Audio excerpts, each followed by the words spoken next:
The millionaire preferred silence. Silence was where he felt safest, where the world finally made sense. After losing his hearing in his late 20s, he built his success on discipline, routine, and isolation. Every evening, he dined alone at the long marble table in his mansion. No noise, no conversation, no surprises. Just the quiet hum of the chandeliers and the steady motion of his thoughts. On one such evening, he signaled the maid staff to serve dinner. Most of them kept the distance out of respect, except for one, the young cleaning lady who always worked with a baby girl strapped to her back or settled in a small pink lunchbox-like carrier. She wasn't supposed to bring the child to work, but life didn't always wait for permission, and the millionaire, despite his appearance of aloofness, had never complained. That night, she placed plates gently on the table, bowing slightly so he could read her lips when she mouthed, "Thank you for understanding." He nodded politely before she stepped back with the baby, who had now been placed in a chair far from the dining table. As he picked up his fork, he noticed movement. Tiny movement. The baby girl, perhaps no more than 2, was waving her hands. No, not just waving. Her small fingers curved and tapped in deliberate shapes. He blinked. His heart paused. She was signing. He stared, unsure if he was imagining it. The baby giggled, repeated the gesture, and pointed right at him as though she recognized a secret language only the two of them shared.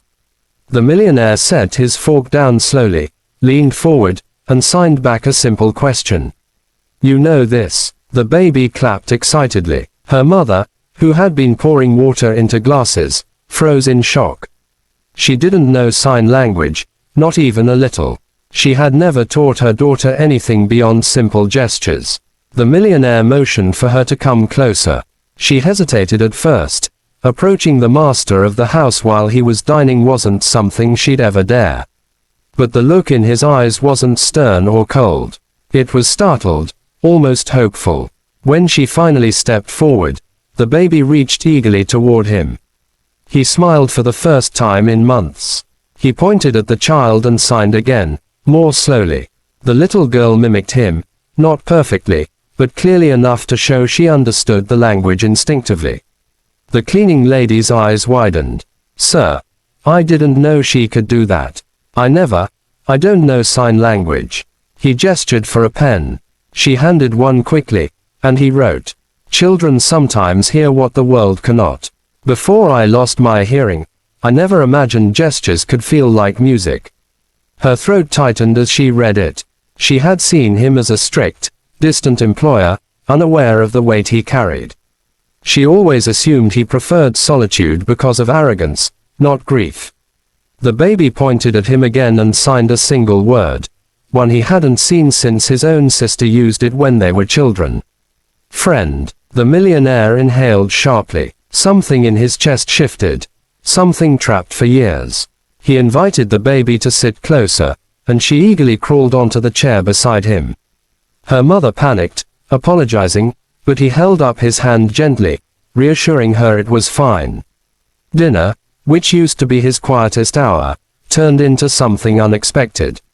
He and the baby exchanged signs, some correct, some adorably mistaken. She tapped his plate, he showed her the sign for food. She pointed at the chandelier, and he signed light. She laughed at every gesture as though discovering treasure. Her mother watched silently, touched beyond words. No one had ever softened the millionaire's hardened features. No one had gotten close enough to try. When the baby leaned forward and pressed her tiny hand against his chest, signing heart in her clumsy way, something broke inside him, something that needed breaking. He felt warmth he had long forgotten. After dinner, he wrote another note. "Bring her with you anytime. She speaks to me in a language I thought I lost forever." Tears filled the young woman's eyes as she nodded gratefully. The baby reached for him one last time, signing goodbye with a wide smile. For the first time in years, the millionaire didn't dine alone. And in a language without sound, a tiny child restored something he never thought he'd hear again. The echo of connection.